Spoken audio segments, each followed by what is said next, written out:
Hello everyone, business एडमल भाइहरुको स्वागत छ।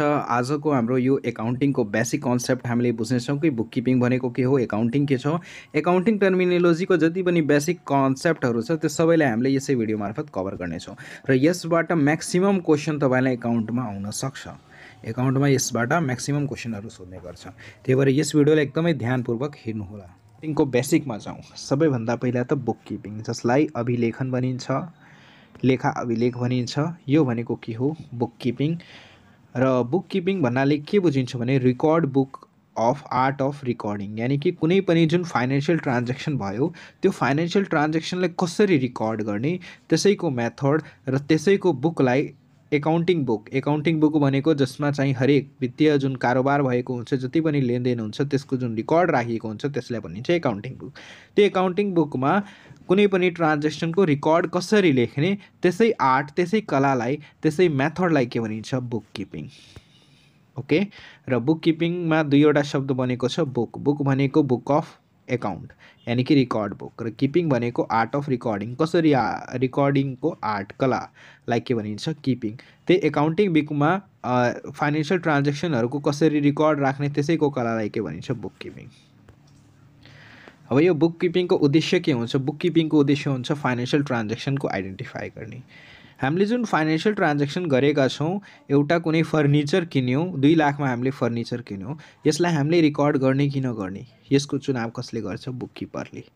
र यो फाइनेन्सियल ट्रान्जेक्सनलाई केमा राख्ने, एमाउन्टमा राख्ने कि हामीले 10वटा फर्निचर किनेका छौँ क्वान्टिटीमा, यसलाई रिकर्ड गर्ने, केमा गर्ने, त यो पनि यसको डिसिजन कसले लिन्छ, बुककिपरले। बुककिपरले जुन बुककिपिङको नियम रहेको छ त्यसको अनुसार यसले काम गर्छ।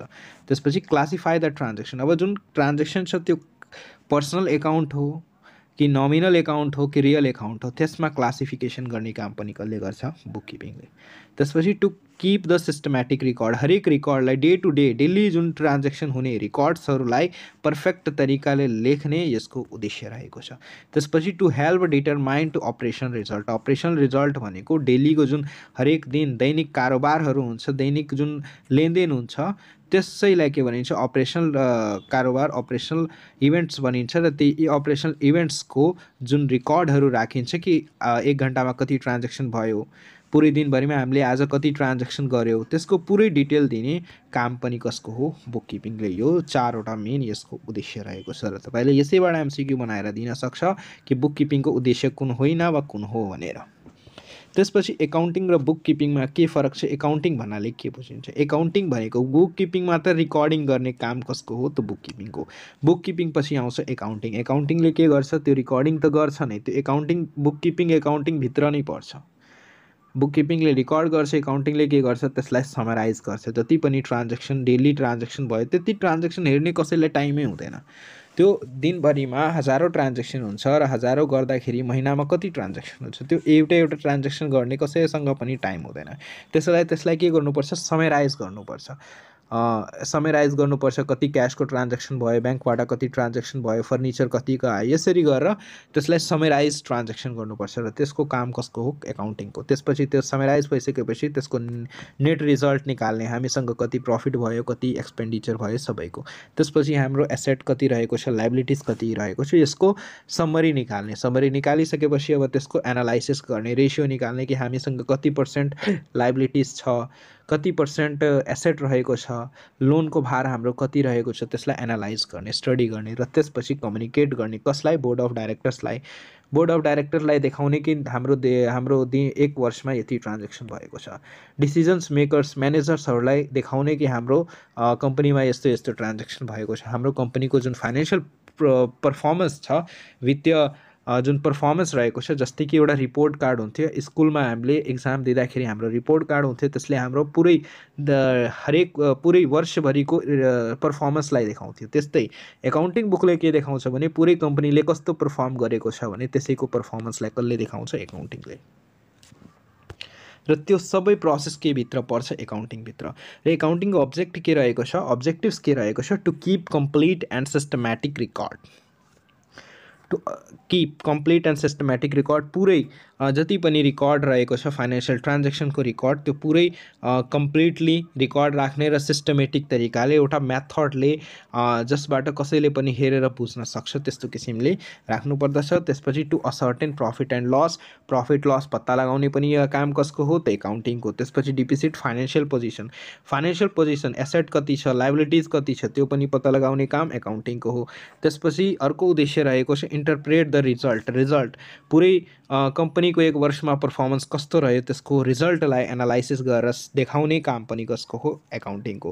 त्यसपछि अर्को उद्देश्य रहेको छ to help determine tax liability, सरकारलाई कर चुक्ता गर्नका लागि सरकारको करको एमाउन्ट कति भएको छ त्यसको बिलिङ गर्नका लागि पनि कसको प्रयोग गरिन्छ एकाउन्टिङको। यसको पूर्ण कर सम्बन्धी जानकारी पनि दिने उद्देश्य कसको रहेको छ एकाउन्टिङको। सो यो यसको मेन उद्देश्य रहेको छ। अब एकाउन्टिङ अब एकाउन्टिङ साइकललाई हेरौँ कि एकाउन्टिङ कसरी काम गर्छ, एकाउन्टिङको प्रोसेस के रहेको छ। सबैभन्दा पहिला त ट्रान्जेक्सन हुन्छ, 1 लाखको फर्निचर लियो, फर्निचर आयो र रुपैयाँ गयो, ट्रान्जेक्सन हुन्छ।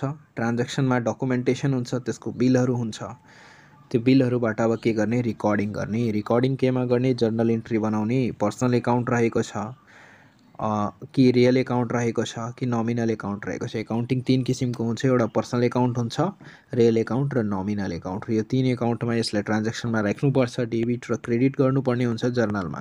र त्यसपछि सब्सिडियरी बुक त्यही बुक भयो, जर्नलको एडभान्स भर्सन भयो सब्सिडियरी बुक, त्यो पनि रिकर्ड बुक नै हो सब्सिडियरी बुक। त्यसपछि रिकर्डिङ गरिसकेपछि क्लासिफिकेसन गरिन्छ। अब क्लासिफिकेसन गर्ने जति पनि ट्रान्जेक्सन रिकर्ड भएको छ त्यसलाई अब cash account, bank account, furniture account, हरेक फरक छुट्टै एकाउन्ट बनाउने, जसबाट के हुन्छ भने कसैले पनि अब फर्निचरको बारेमा हाम्रो 1 वर्षभरिमा कति फर्निचर आएको छ भने त्यसको जानकारी गर्नुपर्दा फर्निचर एकाउन्ट हेर्छौँ। त्यसपछि हाम्रो 1 दिनमा हाम्रो पुरै महिनाभरिमा कति क्यासको ट्रान्जेक्सन भएको छ क्यास एकाउन्टबाट हेर्छौँ। त्यसरी नै के गरिन्छ भने यसमा अब हरेक एकाउन्टलाई सेपरेट गरिन्छ, bank account, cash account, furniture account, Ram's account, यसरी गरेर क्लासिफाई गरिन्छ। अब क्लासिफाई गरिसकेपछि त्यसको क्लासिफिकेसन केमा हुन्छ, लेजरमा हुन्छ। जर्नल बनिसकेपछि लेजर बन्छ, लेजरमा के हुन्छ सबै एकाउन्टको क्लासिफाई गरिन्छ।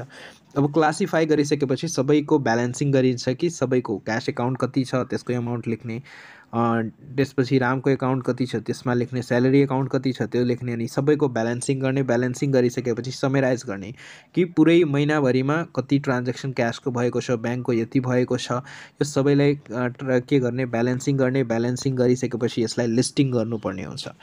अब त्यो ब्यालेन्सिङ गरिसकेपछि के हुन्छ समराइज गर्नुपर्छ। त्यो समराइजेसनमा आउँछ जस्तै ट्रायल ब्यालेन्समा के हुन्छ जति पनि लेजरको ब्यालेन्सेसहरू छ त्यसलाई लिस्ट गरिन्छ, cash account, bank account, furniture account, purchase account, sales account, त्यसपछि त्यो एक्सपेन्डिचर र इन्कमहरू, इन्ट्रेस्ट इन्कम, रेन्ट इन्कम, यो सबै रिकर्ड गरेर समरी गरेर राखिन्छ। अब ट्रायल ब्यालेन्सले के गर्छ भने हेर्छ कि म्याथमेटिकली करेक्ट छ कि छैन, जति पनि हामीले रिकर्ड गरेका छौँ त्यसमा केही छुटेको छ कि छैन त्यो पत्ता लगाउने काम कसको हो, ट्रायल ब्यालेन्स हो। ट्रायल ब्यालेन्सले के गर्छ दुईटैको इक्वल बनाउँछ, डेबिट र क्रेडिट इक्वल छ। यसको अर्थ के भयो भने जति हाम्रो डेबिट छ त्यति नै क्रेडिट ब्यालेन्स छ भने यानि कि हाम्रो एकाउन्टिङमा केही पनि त्रुटि छैन। र यो म्याथमेटिकल एकुरेसीलाई चेक गर्छ ट्रायल ब्यालेन्सले। र यो तपाईँले एमसिक्यूमा पनि सोध्न सक्छ ट्रायल ब्यालेन्सको काम के हो। त्यसपछि आउँछ trading account and PL account. यसले के गर्छ भने ग्रस प्रफिट, ग्रस लस देखाउँछ। ट्रेडिङले हाम्रो डाइरेक्ट इन्कम कति भयो, डाइरेक्ट एक्सपेन्सेस कति भयो, यसलाई क्यालकुलेट गरेर हाम्रो ग्रस इन्कम कति छ, त्यसपछि हाम्रो नेट इन्कम कति छ, हामीले इन्ट्रेस्ट दिएर लोनहरू पेमेन्ट गरिसकेपछि हामीसँग प्रफिट कति रह्यो त्यो पत्ता लगाउँछ पिएल एकाउन्टले। त्यसपछि ब्यालेन्स सिट निर्माण हुन्छ। ब्यालेन्स सिट भनेको जसले एसेट र लाइबिलिटिजको पोजिसनलाई देखाउँछ कि हाम्रो एसेट कति रहेको छ, लाइबिलिटिज कति रहेको छ, यो सबै कुरोलाई कसले देखाउँछ ब्यालेन्स सिटले। यो ब्यालेन्स सिट निर्माण भइसकेपछि अब इन्टरप्रिटेसन हुन्छ, इभ्यालुएसन हुन्छ। सबैको रेसियो निकालिन्छ कि हाम्रो अर्निङ पर सेयर यति रहेको छ, हाम्रो एसेटको भ्याल्यु यति रहेको छ, हाम्रो लिक्विडिटी एसेट यति रहेको छ, हाम्रो लङ टर्म एसेट यति % रहेको छ, त्यसको इभ्यालुएसन गरिन्छ। र त्यसपछि कम्युनिकेसन गरिन्छ। कम्युनिकेसन कसलाई गर्ने, बोर्ड अफ डाइरेक्टर्सलाई, म्यानेजर्सलाई देखाइन्छ कि हाम्रो यति वर्षभरिमा यति ट्रान्जेक्सन भएको छ। सबैभन्दा पहिले यसको बिचमा कम्युनिकेसन कहिले हुन्छ जब चाहिँ यसै इन्टरप्रिटेसन र इभ्यालुएसनमा पुरै जति पनि एकाउन्टिङ सिस्टम छ त्यो सबैलाई रिचेक गरिन्छ अडिटर्सहरूबाट। अडिटर्सहरूले यो सबै जाँच्छ अनि भन्छ हो करेक्ट छ, त्यसपछि सिग्नेचर दिएर अगाडि प्रक्रिया बनाउँछ र यो एकाउन्टिङ सिस्टम बोर्ड अफ डाइरेक्टरलाई, नेपाल राष्ट्र ब्याङ्कलाई, जति पनि निकायहरू छन् त्यो सबैलाई ट्रान्सफर हुन्छ र त्यहाँ के हुन्छ त्यो सबै कुरो लेखिएको हुन्छ, त्यसमा कम्युनिकेसन हुन्छ र यसरी नै हरेक वर्ष यसरी नै एकाउन्टिङ साइकल चलिरहेको हुन्छ र एउटा आर्थिक वर्ष हुन्छ, त्यो हरेक देशको आफ्नो आर्थिक वर्ष हुन्छ र त्यसै आर्थिक वर्षको अनुसार एकाउन्टिङ साइकल चल्ने गर्छ। सो यही थियो एकाउन्टिङ साइकल। अब नेक्स्ट पोइन्टमा जाउँ। Now branches of accounting. Branches of accounting भनेको एकाउन्टिङको ब्रान्चहरू कति रहेको छ त्यसलाई एकाउन्टिङको शाखाहरू। फर्स्ट एकाउन्टिङ हुन्छ, यहाँ एकाउन्टिङको टाइप्स पनि भन्न सकिन्छ। एकाउन्टिङ कति किसिमको हुन्छ, एकाउन्टको किसिम र एकाउन्टिङको किसिम फरक हो। एकाउन्टिङ भनेको प्रक्रिया, कसरी कुन कुन मेथडबाट एकाउन्टिङ गरिन्छ। एकाउन्ट अभिलेख राख्ने प्रक्रियालाई एकाउन्टिङ भनिन्छ र त्यसको प्रोसेस अलग, त्यसको टाइप्स अलग हुन्छ। त्यो जस्तै कि यो फाइनेन्शियल एकाउन्टिङ, कस्ट एकाउन्टिङ, यो यसको फरक यसको टाइप्सहरू भयो। तर एकाउन्ट्सको टाइपमा personal account, real account, nominal एकाउन्टहरू एकाउन्टको टाइप भयो। नाउ एकाउन्टिङको टाइप्सलाई हेरौँ। Financial accounting. फाइनेन्शियल एकाउन्टिङ वित्तीय अभिलेख, वित्तीय लेखा। यसले यो भनेको चाहिँ यसले के गर्छ भने यसले पुरै जति पनि वित्तीय जानकारी छ, जर्नल इन्ट्रिज, त्यसपछि लेजर, जति पनि फाइनेन्शियल रिकर्डिङ छ, जर्नल भयो, त्यसपछि लेजर भयो, त्यसपछि ट्रायल ब्यालेन्स भयो, त्यसपछि फाइनेन्स एकाउन्ट भयो, त्यसपछि त्यसको रेसियो क्यालकुलेसन भयो, यो फाइनेन्शियल एकाउन्टिङमा हुन्छ। त्यसपछि कस्ट एकाउन्टिङ। कस्ट एकाउन्टिङको काम के छ, कस्ट निकाल्ने, लागत निकाल्नु। कस्ट एकाउन्टिङले के गर्छ, लागत निकाल्छ। लागत कि संस्थामा जुन हाम्रो प्रोडक्सन गर्नु छ त्यसमा कति लागत लाग्छ। जस्तै कि यसमा के कुरा आउँछ भने इन्भेन्ट्री म्यानेजमेन्ट। इन्भेन्ट्री म्यानेजमेन्ट तपाईँले पढ्नुहुन्छ, जिन्सी व्यवस्थापन, जसमा हामीले हेर्छौँ कि इओक्यू मेथड, यो सबै केमा पर्छ, कस्ट एकाउन्टिङमा पर्छ। र वेजेस निकाल्नु, इम्प्लोइजलाई हामीले कति स्यालेरी दिनुपर्ने छ त्यसको रेट निकाल्ने। त्यसपछि हामीलाई कति एसेट ल्याउनु पर्ने छ, कति एसेटलाई डिस्ट्रिब्युट गर्नुपर्ने छ, यानि कि प्रोडक्सन गर्दाखेरि हामीले कति के कुरा लाग्छ। जस्तै बिइपी, ब्रेक इभन पोइन्ट्सहरू निकाल्थ्यौँ, त्यो केमा आउँछ भने कस्ट एकाउन्टिङमा। कस्ट एकाउन्टिङले लागत, यसलाई लागत लेखा भनिन्छ। यो लागत लेखाले के गर्छ भने प्रोडक्सन गर्दाखेरि जति पनि लागत हुन्छ त्यसको एकाउन्टिङ गर्ने काम गर्छ। कसले? कस्ट एकाउन्टिङले। त्यसपछि म्यानेजमेन्ट एकाउन्टिङ भनेको यसले एसेट र लायबिलिटी सम्बन्धी यसको म्यानेजमेन्ट। यदि हामीलाई अब नेक्स्ट इयर हाम्रो यति प्रोडक्सन रहेको छ, त्यो प्रोडक्सन गर्नका लागि हाम्रो प्रोडक्सनको हामीलाई मानौँ 1 करोड सेल बढाउनु छ, यानि कि 10% हामीलाई सेल बढाउनु छ। सेल्स हामीले 10% बढाउँदाखेरि हामीले कति एसेटको म्यानेजमेन्ट, हामीसँग एसेट कति छ र अझै कति एसेटको व्यवस्था गर्नुपर्छ, वा हामीलाई लोन कति चाहिएको, हामीले लोन लिँदा सही हुन्छ कि मार्केटमा सेयर इस्यु गर्दा सही हुन्छ कि हामीले डिभेन्चर जारी गर्दा सही हुन्छ, के गर्दा चाहिँ सही हुन्छ भने त्यसैलाई के भनिन्छ, म्यानेजमेन्ट एकाउन्टिङ। म्यानेजमेन्ट एकाउन्टिङभित्र पर्छ सेयर जारी गर्नु, कति सेयर जारी गर्ने, त्यसपछि बजेटिङ सिस्टम, कति हामीले बजेट निर्माण, हामीले लोन कहाँबाट ल्याउने, हामीले सेयर जारी गर्ने कि नगर्ने, हामीले एसेट र लायबिलिटिजको कसरी मेन्टेनेन्स गर्ने, त्यो भयो। त्यसपछि यसमा डिभेन्चरहरू लागि गर्ने, त्यसपछि डिभिडेन्डहरू प्रोभाइड गरिन्छ, जसले सेयर किनेका छन् तिनीहरूलाई डिभिडेन्ड प्रोभाइड गर्ने। यो सबैको जुन एकाउन्टिङ हुन्छ त्यो हुन्छ म्यानेजमेन्ट एकाउन्टिङमा। यसले के गर्छ भने forecast and budgeting and revenue decision लिन्छ कि हाम्रो आम्दानी डिसिजन के हुन्छ, फोरकास्ट गर्छ, प्लानिङ गर्ने गर्छ यसले कि हामीलाई कति एसेट चाहिन्छ, लायबिलिटिजको म्यानेजमेन्ट कसरी गर्ने, यो म्यानेजमेन्ट एकाउन्टिङमा आउँछ।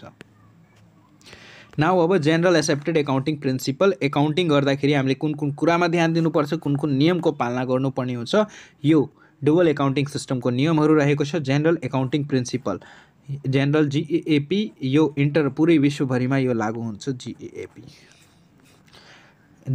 यो तपाईँलाई इक्जाममा सोध्न सक्छ, जिएएपी को फुल फर्म के छ त जेनरल एक्सेप्टेड एकाउन्टिङ प्रिन्सिपल। र यसका प्रिन्सिपल अब हेर्नुहोस्, यसको प्रिन्सिपल के छ। यो जिएएपी कसले लागू गरेको छ भने इन्टरनेसनल एकाउन्टिङ स्ट्यान्डर्ड बोर्डले यो लागू गरेको छ।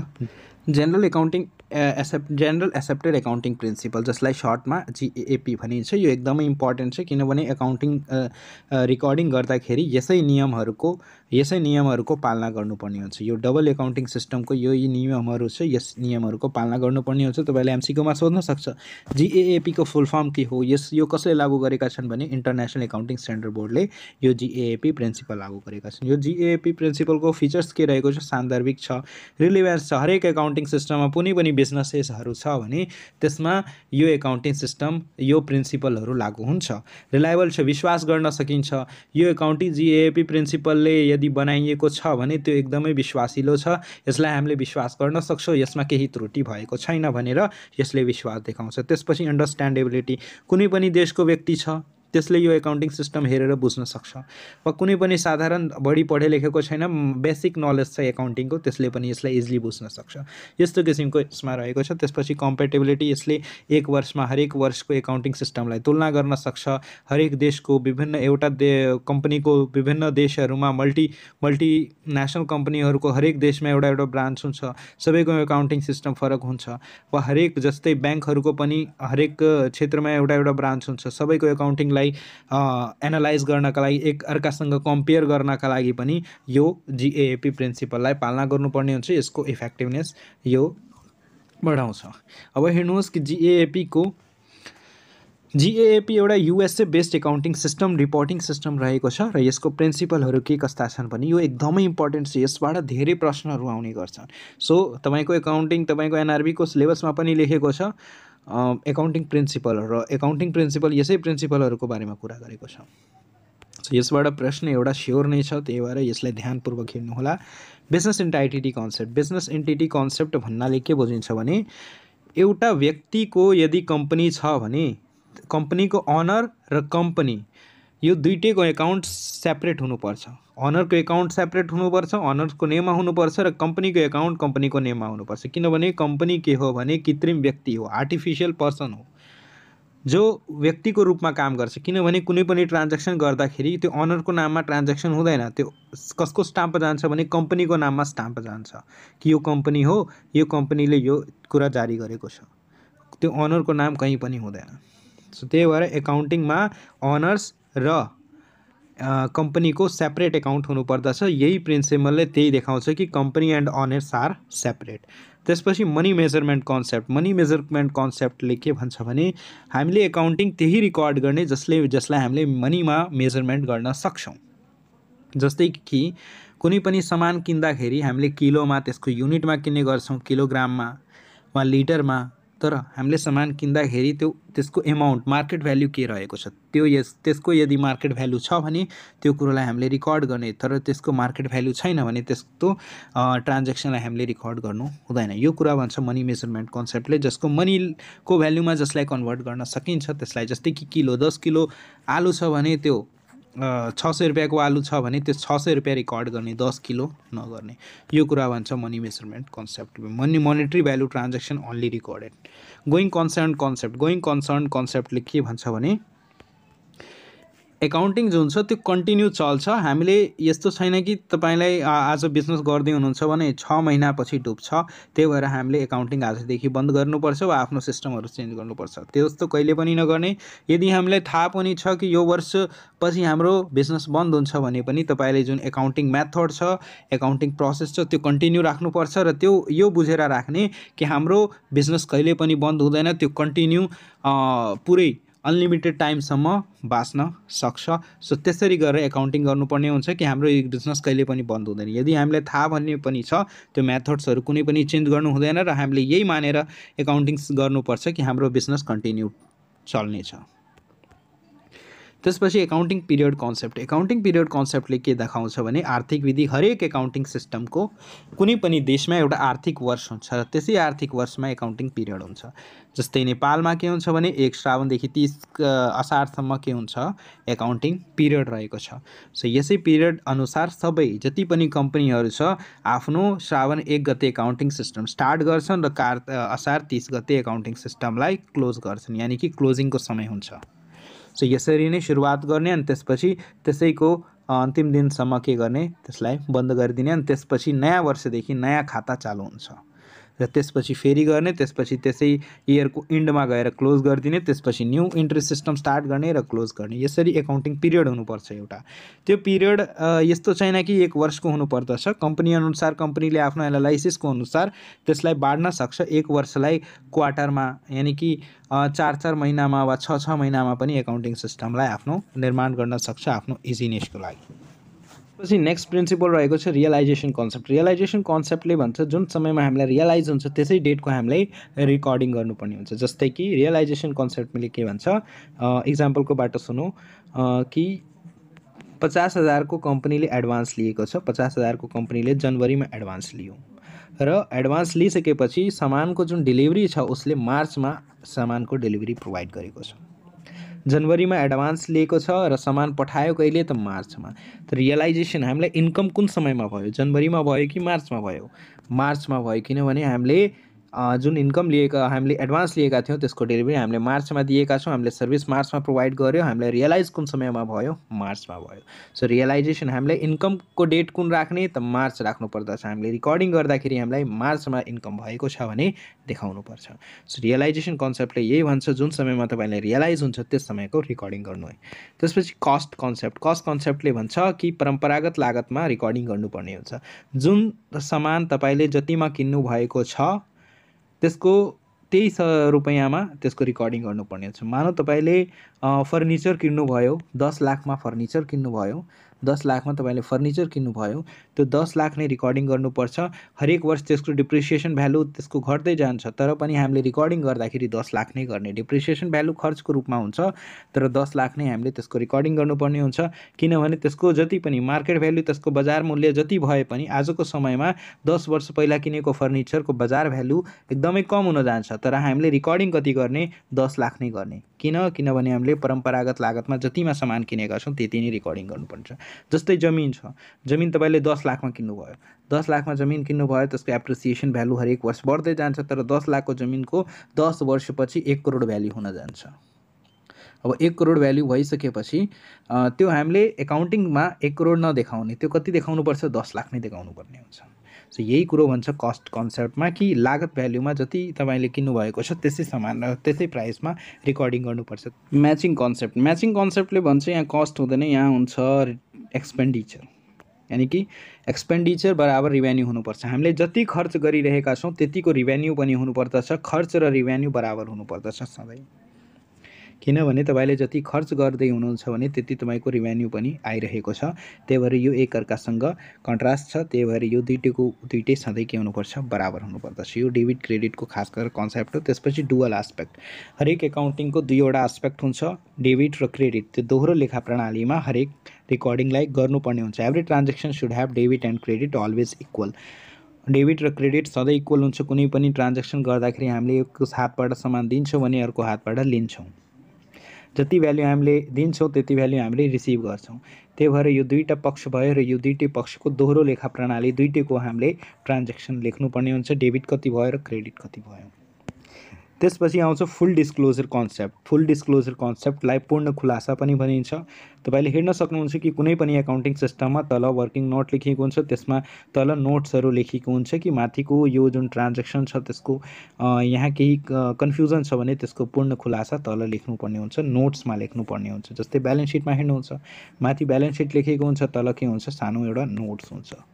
सो नोट्स फुल डिस्क्लोजर कन्सेप्ट, यानि कुनै पनि रिकर्डिङ गर्दाखेरि जुन एक्स्ट्रा हामीलाई जानकारी दिनुपर्ने हुन्छ भने त्यो नोटको रूपमा हामीलाई प्रोभाइड गराउनु पर्छ। त्यसपछि कन्भेक्सन अदर प्रिन्सिपल्सहरू पनि छन्। एउटा मेटेरियलिटी कन्सेप्ट छ। यो मेटेरियलिटी कन्सेप्टले के भन्छ? जुन भौतिकता, जस्तै कि यो कन्सेप्टले के भन्छ? मानौ एउटा कम्पनी छ, त्यसको जुन मार्केट भ्यालु 1 करोड रुपियाँ रहेको छ र त्यसको एउटा सामान हराइसक्यो। त्यो कतिको थियो? 1 लाखको सामान थियो। 1 लाखको सामान थियो अनि 1 लाखको सामान हराइदियो। त्यसको एकाउन्टिङ बुकमा इम्प्याक्ट पर्छ कि पर्दैन? 1 लाख माइनस देखाउँछ, किनभने त्यसको कम्पनीको भ्यालु कति छ? 1 करोड मात्र रहेको छ। अब त्यही इलोन मस्कको कम्पनीको भ्यालु बिलियनमा रहेको छ, अब ट्रिलियन पुग्नेवाला छ, बिलियनमा रहेको छ भने त्यसको कम्पनीमा 1 लाखको सामान हरायो भने त्यसलाई केही इम्प्याक्ट पर्छ? पर्दैन। त्यसको एकाउन्टिङ बुकमा केही पनि 1 लाख रुपियाँ हरायो भने त्यसलाई केही पनि फरक पर्दैन।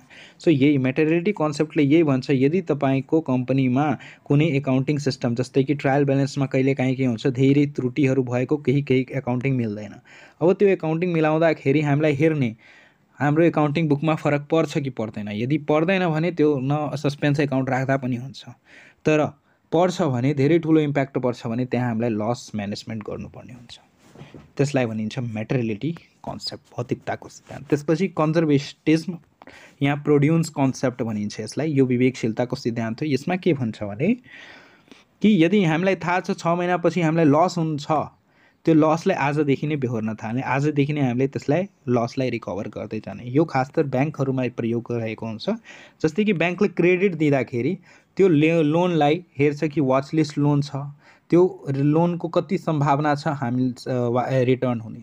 कर्जा दिँदाखेरि ब्याङ्कले के गर्छ भने त्यो रिटर्न आउँछ कि आउँदैन, त्यसमा कति रिस्क रहेको छ त्यो रिस्कलाई इभ्यालुएट गर्छ। यदि रिस्क धेरै छ भने त्यो लोनको क्याटेगोरीमा राखेर त्यति लस त्यहाँ मेन्टेन गर्नुपर्ने हुन्छ ब्याङ्कलाई। 50%, 25%, 1%, यो हामीले ब्याङ्किङमा पनि पढ्नेछौँ।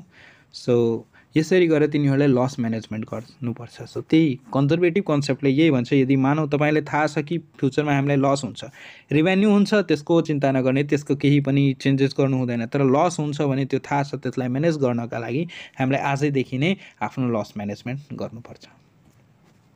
त्यसपछि कन्सिस्टेन्सीको सिद्धान्तले के भन्छ भने जुन तपाईँले मेथड युज गर्दै हुनुहुन्छ, जस्तै कि डिप्रिसिएसनको 7-8 वटा मेथड हुन्छ र जुन कम्पनीले जुन मेथड प्रयोग गरिरहेको छ भने त्यो मेथडलाई हरेक पुरै वर्षभरिमा पुरै त्यही मेथड चाहिँ प्रयोग गर्ने, त्यो कम्पनीले त्यही मेथड सधैँ प्रयोग गर्नुपर्छ।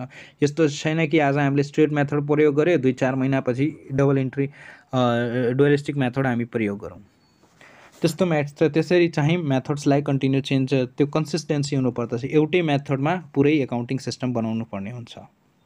त्यसपछि इन्डस्ट्रियल प्र्याक्टिस, इन्डस्ट्रिज अनुसार एकाउन्टिङ प्रिन्सिपल, एकाउन्टिङ मेथड्सहरू फरक हुनसक्छ। त्यही भएर हामीले इन्डस्ट्रिज कस्तो नेचर छ, इन्डस्ट्रिजको नेचर कस्तो छ, त्यस्तो किसिमको स्ट्यान्डर्ड्सलाई तयार गर्नुपर्छ, त्यस्तो किसिमको ब्यालेन्स सिट तयार गर्नुपर्छ, ट्रायल ब्यालेन्स तयार गर्नुपर्छ र रिकर्डिङ गर्नुपर्ने हुन्छ। यो कुरा भन्छ इन्डस्ट्रियल प्र्याक्टिसले। र यही थियो एकाउन्टिङ प्रिन्सिपल। यसबाट कुनै पनि प्रश्न आउँदा तपाईँले कन्सेप्ट बुझेर त्यसलाई अब लेख्न सक्नुहुन्छ। अब अझै एकाउन्टिङ बेसिक टर्म्सहरूलाई बुझौँ। नेपालमा जुन यो तपाईँले सोध्न सक्छ कि नेपालमा एकाउन्टिङ पिरियड कहिलेदेखि स्टार्ट भएको छ भने 1 साउनदेखि 30 असारसम्म यो डेट कहिलेदेखि लागेको छ। योभन्दा पहिले जुन राणा शासन थियो त्यस समयमा 1 वैशाखदेखि चैत्रसम्मको डेट हुन्थ्यो, तर आजको समयमा हेर्नुहुन्छ जुन आर्थिक वर्ष हुन्छ त्यो 1 साउनदेखि 30 असारसम्म हुन्छ। त्यो 2009देखि स्टार्ट भएको हो र आजसम्म पनि हामीले यही आर्थिक वर्षलाई आर्थिक वर्ष बुझिन्छौँ। र physical year of Nepal included time the between 1 Baishakh to past year, यो पुरानो समय थियो। एकाउन्टिङको सबैभन्दा महत्त्वपूर्ण टपिक रहेको छ आधार। एकाउन्टिङको आधार, एकाउन्ट बेसिस अफ एकाउन्टिङ, यो दुईवटा आधार हुन्छ एकाउन्टिङको। यसलाई प्रिन्सिपल पनि भनिन्छ, cash principle, cash basis principle, accrual basis principle, जसलाई नेपालीमा नगद र प्रोद्भावी भनिन्छ। यो दुईटैको बिचमा फरक के छ भने यो यति बुझ्नुहोस्, यो क्यास बेसिस मात्र क्यासमा ट्रान्ज्याक्सन हुन्छ, जस्तै कि कुनै पनि सामान उधारोमा यसमा बेचिँदैन। एक्रुअल बेसिसमा के हुन्छ, उधारोमा पनि सामान बेचिन्छ, क्यासमा पनि बेचिने गर्दछन्। अब रिकर्डिङ गर्दाखेरि क्यास बेसिसले के भन्छ कि तपाईँले कुनै सामान बेच्नु भएमा जबसम्म त्यसको क्यास तपाईँले रिसिभ गर्नु भएछ होइन भने तपाईँले इन्कमको रूपमा त्यसलाई रिकर्ड गर्न सक्नु हुँदैन। क्यास बेसिसले भन्छ तपाईँले सामान दिनुभयो अनि त्यसपछि रिसिभ गर्नुभयो क्यास ब्याङ्कको थ्रु वा जेको मार्फत पनि क्यास, यदि तपाईँले पेमेन्ट रिसिभ गर्नुभएछ भने त्यसलाई मात्र रिकर्ड गर्ने, उधारोको सामान त्यसमा त्यो तपाईँको इन्कम भएन त्यसलाई रिकर्ड नगर्ने, यो क्यास बेसिसले भन्छ। र गभर्मेन्ट जुन ट्रान्ज्याक्सन हुन्छ, गभर्मेन्ट सरकारी ट्रान्ज्याक्सन जति पनि हुन्छ त्यो उधारोमा हुँदैन, त्यो क्यास बेसिस एकाउन्टिङमा बेस्ड हुन्छ। र एक्रुअल बेसिसले के भन्छ भने यदि तपाईँले कुनै पनि सामान बेच्नु भएको छ र त्यसको पेमेन्ट 2 महिना वा 6 महिना पछि पनि आउँछ भने पनि तपाईँले त्यसको इन्कमको रूपमा रिकर्ड गर्नुपर्छ, किनभने त्यो एग्रिमेन्टको रूपमा हुन्छ। यदि तपाईँले कुनै पनि सामान दिनुभएको छ भने तपाईँले एग्रिमेन्ट बनाउनु भएको छ भने हो यति दिनमा त्यसले पेमेन्ट दिइहाल्छ। त्यसैले त्यो के भयो त, तपाईँले सामान दिनुभयो अनि त्यसपछि त्यो तपाईँको इन्कमको रूपमा तपाईँको आज न भोलि पेमेन्ट भइ नै हाल्छ, त्यही भएर त्यसलाई रिकर्ड गर्नुपर्छ। एक्रुअल बेसिसले त्यही भन्छ, यदि तपाईँले सामान बेच्नु भएको छ त्यसको पेमेन्ट अहिले भएको छ, उधारोमा पनि बेच्नु भएको छ, पेमेन्ट भएको छैन भने पनि त्यसको रिकर्डिङ गर्नुपर्छ, एक्रुअल बेसिसले भन्छ। सो यही दुईवटा फरक थियो। यो एकदमै महत्त्वपूर्ण बेसिस छ, यो तपाईँले रिटेनमा पनि सोध्न सक्छ, एमसीक्यूमा पनि यसको कन्सेप्ट सोध्न सक्छ। नाउ सेकेन्ड पोइन्टमा सिंगल इन्ट्री सिस्टम र double entry system. Single entry system भनेको के हो र डबल इन्ट्री सिस्टम भनेको के हो। एकाउन्टिङ 3 किसिमको हुन्छ, फाइनेन्शियल एकाउन्टिङ, कस्ट एकाउन्टिङ र म्यानेजमेन्ट एकाउन्टिङ। एकाउन्ट 3 किसिमको हुन्छ, कुन पर्सनल एकाउन्ट, नोमिनल एकाउन्ट र रियल एकाउन्ट। तर इन्ट्री सिस्टम जुन छ एकाउन्टिङ एन्ट्री सिस्टम त्यो दुई किसिमको हुन्छ। एउटा हुन्छ single entry system, double entry system. Single entry सिस्टममा के गरिन्छ भने कुनै पनि जस्तै कि एक्सपेन्डिचर भयो, खर्च भयो, त्यो खर्चलाई एउटै बुकमा लेख्ने, एउटै पेजमा लेख्नुपर्छ। जति पनि खर्च भयो, जति पनि बिलहरू भयो, यो तपाईँले पसलहरूमा हेर्न सक्नुहुन्छ। पसलमा जानुभयो सामान किन, त्यसले यति खर्च भएको छ त्यो सबै एउटै कपीमा लेख्छ। कसको कति बाँकी रहेको छ त्यो डेबिट क्रेडिट गर्दैन, लेख्छ। किनभने त्यसले के गर्छ भने टाइम बचाउँछ अनि ट्रान्ज्याक्सनलाई रिकर्ड गर्न इजी हुन्छ र त्यसको लागि एक्स्ट्रा त्यो एकाउन्टिङ नलेज पनि चाहिएन। त्यही भएर सिंगल एन्ट्री सिस्टम र डबल एन्ट्री सिस्टममा एकाउन्टिङ प्रिन्सिपल बेसिसमा हुनुपर्छ, एकाउन्टिङ नियमहरूको पालना गर्नुपर्ने हुन्छ र डबल एन्ट्री सिस्टम एउटै बुकमा लेख्नुपर्छ, क्रेडिट पनि लेख्नुपर्छ र डेबिट पनि लेख्नुपर्ने हुन्छ। डेबिट क्रेडिट दुईटै इन्ट्री गराउनु पर्ने हुन्छ। दुईटा पक्ष भने दुईटै पक्षको इन्ट्री गराउनु पर्ने हुन्छ एउटै बुकमा। सो यसैलाई डबल एन्ट्री सिस्टम भनिन्छ। डबल एन्ट्री सिस्टमले प्रिन्सिपल फलो गर्छ, यो साइन्टिफिक रहेको छ र यसले पूर्ण जानकारी दिन्छ के को, एकाउन्टिङ सिस्टमको। तर सिंगल एन्ट्री सिस्टमले पूर्ण जानकारी दिँदैन, यो एकदमै कन्फ्युजिङ हुन्छ। यो हरेक व्यक्तिले आफ्नो तरिकाले यसलाई रिकर्ड गर्छन्, तर डबल एन्ट्री सिस्टममा सबैले एउटै तरिकाले युज गर्छन्। यसको लागि एकाउन्टिङ नलेज चाहिएको छ, नियम कानुनहरू चाहिएको छ र यसको डबल इफेक्ट हुन्छ, यही यसको एकाउन्टिङ सिस्टम। र डबल एन्ट्री सिस्टम यो इक्वेसनमा बेस हुन्छ। एकाउन्टिङ इक्वेसन रहेको छ, यो एकदमै इम्पोर्टेन्ट छ। किनभने तपाईँलाई सोध्न सक्छ एकाउन्टिङ इक्वेसन। एकाउन्टिङ इक्वेसन भनेको liabilities, honours, capital versus asset हुन्छ। यहाँ एसेट छुटेको छ, एसेट हुन्छ। किनभने एसेट, कम्पनीको एसेट भन्नाले के बुझिन्छ, कम्पनी खोल्नका लागि तपाईँले के चाहिन्छ, पुँजी चाहिन्छ। अनर्सहरूले, प्रमोटर्सहरूले आफ्नो पुँजी लगाउँछ वा कसैबाट कर्जा लिने गर्छौँ। त्यो कर्जा र पुँजी केमा परिणत हुन्छ, त्यो एसेटमा परिणत हुन्छ। त्यसलाई केमा कन्भर्ट गरिन्छ, एसेटमा कन्भर्ट गरिन्छ। त्यसबाट हामीले मसिनहरू मगाउँछौँ, मसिन मगाएर त्यसपछि प्रोडक्सन गरिन्छ। जति पनि सामान, जति पनि खर्च भयो, इन्कम गर्नका लागि जति पनि खर्च गयो, त्यो के भयो, एसेट भयो, त्यो एसेट भयो। त्यही भएर एसेट इक्वल टु के हुन्छ, लाइबिलिटिज र अनरसिप। अनरसिप, अनर्स क्यापिटल भयो, अनर्सको पुँजी, equity, capital, preference, share holders, त्यही सबै कुरो यसभित्र पर्छ, लाइबिलिटिज प्लस अनरसिप र एसेट। र यसै बेसिसमा अकाउन्टिङ सिस्टम काम गर्छ। यो पनि एकदमै इम्पोर्टेन्ट थियो। त्यसपछि क्लासिफिकेसन अफ एसेट र लाइबिलिटिज, यो एकदमै इम्पोर्टेन्ट टर्मिनोलोजी छ, यसलाई पनि हिँड्नु होला। Share holders equity, share holders equity यानि कि सेयर होल्डर्सहरूले जुन पुँजी रहेको छ सेयर होल्डर्सहरूको, त्यसभित्र के पर्छ भने क्यापिटल स्टक। क्यापिटल स्टक भनेको डाइरेक्ट जुन पुँजी लगानी गरेको हुन्छ त्यो भयो। त्यसपछि additional paid up, additional extra जुन सेयर होल्डर्सहरू हुन्छ, एउटा हुन्छ इक्विटी सेयर होल्डर्स, साधारण सेयर जसले डाइरेक्ट सेयरमा लगानी गर्छ, प्रोमोटर्सहरू जसले कम्पनीका संस्थापकहरू हुन्छ।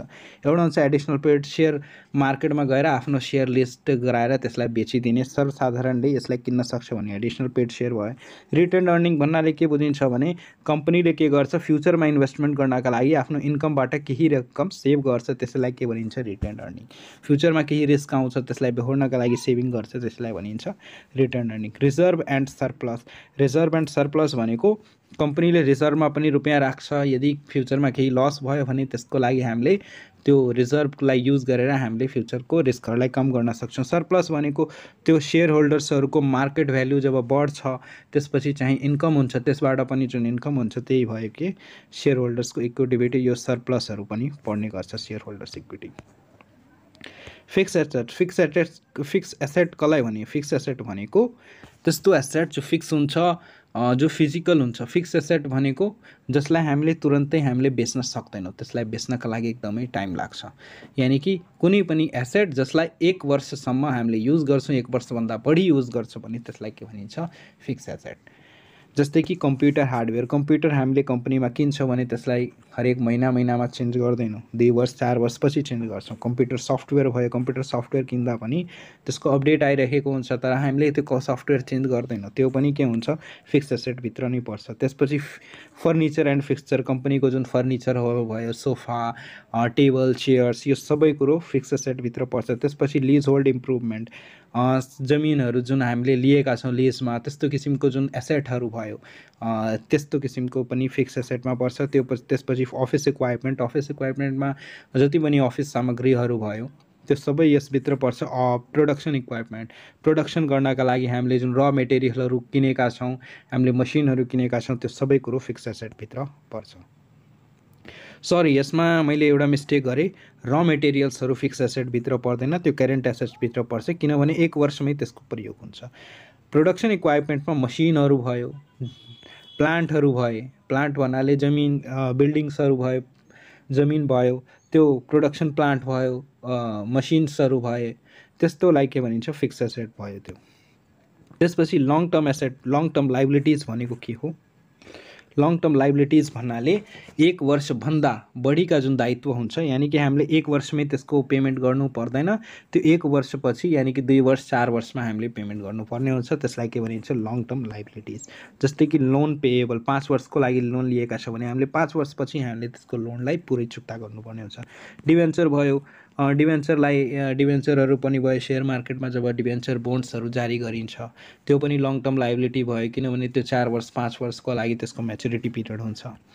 त्यसपछि मर्टगेज लोन, लामो समय अवधिको जुन लोनहरू भयो, धितोमा कर्जाहरू भयो, सामान कुनै पनि जमिन वा जायदाद धितोमा राखेर जुन कर्जाहरू लिने गर्दछौँ। त्यसपछि डिफर्ड ट्याक्स लाइबिलिटिजहरू भयो, ट्याक्सहरू जुन लामो समय अवधिको ट्याक्सहरू पेमेन्टहरू गर्नुपर्ने त्यस्तो किसिमको लाइबिलिटिजहरू भयो। लाइबिलिटिज भन्नाले दायित्व, यानि कि हामीलाई यसको पेमेन्ट दिनुपर्छ फ्युचरमा, यो हाम्रो कर्जा भयो। लाइबिलिटिज पनि कि एक तरिकाले यसलाई कर्जा पनि भन्न सकिन्छ, जसलाई हामीले पेमेन्ट गर्नु छ, त्यसको समय अवधि जुन हामीलाई तोकेको समय छ त्यस समयको अवधिमा हामीलाई यसको पेमेन्ट गर्नुपर्ने हुन्छ। र लङ टर्म भनेको 1 वर्षभन्दा बढीका कर्जाहरू भए long term. Now current asset, current assets भनेको के हो? जुन 1 वर्षभित्रै खर्च हुने जुन एसेटहरू हुन्छ त्यसलाई करेन्ट एसेट्स भनिन्छ। जस्तै कि क्यास भयो, ब्याङ्क कम्पनीहरूले जुन होल्ड गरेका क्यासहरू हुन्छ त्यो 1 वर्षको भित्रै खर्च हुने हुन्छ, त्यही भएर त्यसलाई करेन्ट एसेटमा राखिन्छ। क्यास इक्विभ्यालेन्ट भनेको क्यास जस्तै किसिमको नेचर भएको, जस्तै कि सुन भयो, सुनलाई तपाईँले तुरन्तै खर्च गरेर बेचेर त्यसबाट क्यासमा परिणत गर्न सक्नुहुन्छ। त्यस्तो खाले जुन कम्पनीले होल्ड गरेको छ कि आवश्यकता परेमा हामीले यसलाई खर्च गरेर युज गर्नेछौँ। जस्तै कि करेन्ट एकाउन्टमा ब्यालेन्स भयो, कम्पनीको करेन्ट एकाउन्टमा जुन ब्यालेन्स भएको त्यो किन हुन्छ? कम्पनीले करेन्ट एकाउन्टमा ब्यालेन्स किन राख्छ? ट्रान्ज्याक्सन गर्नका लागि, किनबेच गर्नका लागि। सो त्यस्तो किसिमको जुन एसेटहरू हुन्छ जसलाई तुरन्तै किनबेच गरिन्छ त्यसलाई के भनिन्छ? Current assets.